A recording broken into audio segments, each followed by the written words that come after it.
Hi hello ನಮಸ್ಕಾರ. Beautiful ಅಡುಗೆ ಮನೆಗೆ ಸ್ವಾಗತ ಸುಸ್ವಾಗತ. ಎಲ್ಲರಿಗೂ ನಮಸ್ಕಾರ.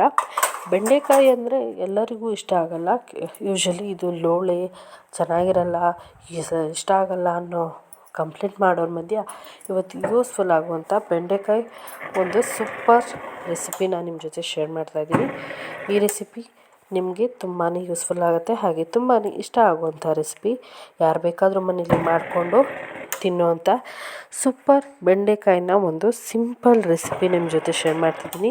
ಇಷ್ಟ ಆಗಲ್ಲ ಅಂತ ಹೇಳಿ ಗೂಬೆ ಕೂರಿಸೋ ಪ್ರತಿಯೊಬ್ಬರಿಗೂ ಇಷ್ಟ ಆಗುವಂಥ ಈ ರೆಸಿಪಿ ಹೇಗೆ ಮಾಡೋದು ಅಂತ ನೋಡೋಣ. ಅದಕ್ಕಿಂತ ಮೊದಲು ಯಾರೆಲ್ಲ ಇದೆ ಫಸ್ಟ್ ಟೈಮ್ ನಮ್ಮ ಚಾನಲ್ನ ನೋಡ್ತಾ ಇದ್ದೀರಾ, ಪ್ಲೀಸ್ ಸಬ್ಸ್ಕ್ರೈಬ್ ಆಗಿ, ಹಾಗೆಯೇ ಲೈಕ್ ಮಾಡಿ, ಶೇರ್ ಮಾಡಿ ನಿಮ್ಮ ಫ್ಯಾಮಿಲಿ ಫ್ರೆಂಡ್ಸ್ ಜೊತೆಗೆ. ಹಾಗಾದರೆ ಬನ್ನಿ ಇವತ್ತಿನ ಈಸಿಯೆಸ್ಟ್ ಆಗಿ ಮಾಡುವಂಥ ಬೆಂಡೆಕಾಯಿ ರೆಸಿಪಿನ.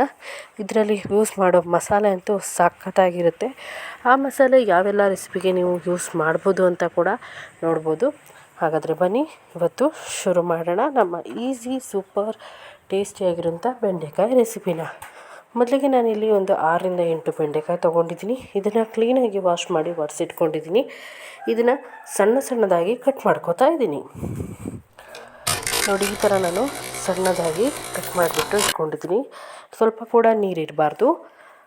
ಬೆಂಡೆಕಾಯಿ ಯಾರಿಗೆಲ್ಲ ಇಷ್ಟ ಇಲ್ಲ ಅನ್ನೋರು ಟ್ಯಾಗ್ ಮಾಡಿ, ಹಾಗೆಯೇ ಕಮೆಂಟ್ ಕೂಡ ಮಾಡಿ. ಇಷ್ಟ ಆಗುತ್ತೆ ಅನ್ನೋರು ಲೈಕ್ ಮಾಡಿ. ಮೊದಲಿಗೆ ನಾನಿಲ್ಲೊಂದು ಕಡಾಯಿ ಇಟ್ಕೊಂಡಿದ್ದೀನಿ. ಅದಕ್ಕೆ ಒಂದು 4 ಸ್ಪೂನ್ ಅಷ್ಟು ಎಣ್ಣೆ ಹಾಕಿದ್ದೀನಿ.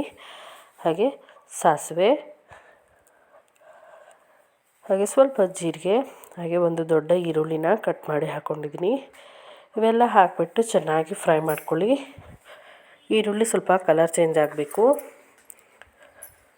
ಅಲ್ಲಿವರೆಗೂ ಒಳ್ಳೆಯದಾಗಿ ಫ್ರೈ ಮಾಡ್ಕೊಳ್ಳಿ. ಈರುಳ್ಳಿ ಫ್ರೈ ಆಗ್ತಾ ಇದ್ದ ಹಾಗೆಯೇ ಬೆಂಡೆಕಾಯಿನ ನಾವು ಕಟ್ ಮಾಡಿ ಇಟ್ಕೊಂಡಿದ್ವಲ್ಲ ಅದನ್ನು ಕೂಡ ಹಾಕ್ಕೊಳ್ತಾ ಇದ್ದೀನಿ.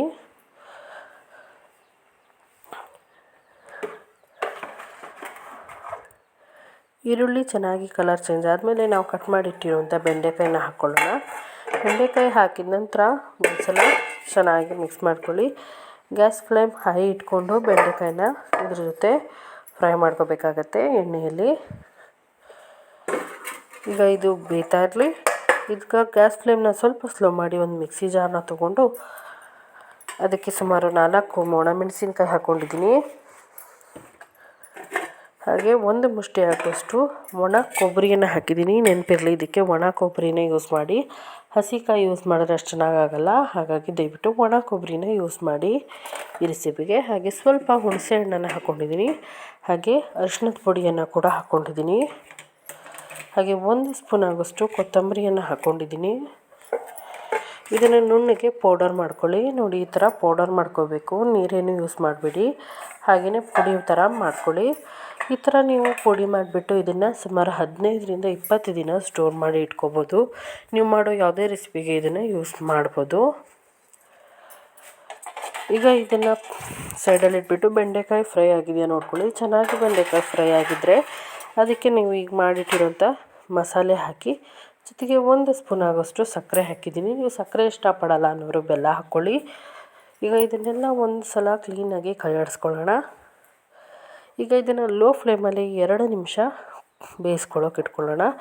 ರುಚಿಗೆ ತಕ್ಕಷ್ಟು ಉಪ್ಪನ್ನು ಕೂಡ ನಾನಿಲ್ಲಿ ಆ್ಯಡ್ ಮಾಡಿದ್ದೀನಿ. ಉಪ್ಪು ಕೂಡ ಹಾಕ್ಬಿಟ್ಟು ಚೆನ್ನಾಗಿ ಮಿಕ್ಸ್ ಮಾಡಿ 2 ನಿಮಿಷ ಬೇಯಿಸ್ಕೊಂಡ್ರೆ ಸಿಂಪಲ್ ಆ್ಯಂಡ್ ಕ್ವಿಕ್ ಆಗಿರುವಂಥ ಬೆಂಡೆಕಾಯಿ ಪಲ್ಯ ಇಲ್ಲಿ ರೆಡಿಯಾಗಿದೆ. ಇದನ್ನು ರೊಟ್ಟಿ, ದೋಸೆ, ಚಪಾತಿ ಜೊತೆ ನೀವು ತಿನ್ಬೋದು. ಇಂಟ್ರೆಸ್ಟಿಂಗ್ ಹಾಗೂ ಟೇಸ್ಟಿ ರೆಸಿಪೀಸ್ಗಾಗಿ ನಮ್ಮ ಚಾನಲ್ನ ಲೈಕ್, ಶೇರ್ ಮಾಡೋದನ್ನ ಮರಿಬೇಡಿ. ಹಾಗೆಯೇ ಸಬ್ಸ್ಕ್ರೈಬ್ ಆಗೋದನ್ನ ಕೂಡ ಮರಿಬೇಡಿ. ಈ ಮಸಾಲೆಯನ್ನು ನೀವು ಆಲೂಗಡ್ಡೆ, ಬೀನ್ಸು, ಬದನೆಕಾಯಿ ಯಾವುದೇ ತರಕಾರಿ ಜೊತೆ ನೀವು ಯೂಸ್ ಮಾಡ್ಬೋದು. ಸೂಪರಾಗಿರುತ್ತೆ, ಹಾಗೆ ಕ್ವಿಕ್ಕಾಗಿ ಆಗುತ್ತೆ.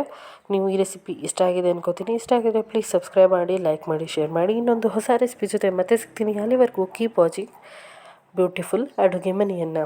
ನಮಸ್ಕಾರ.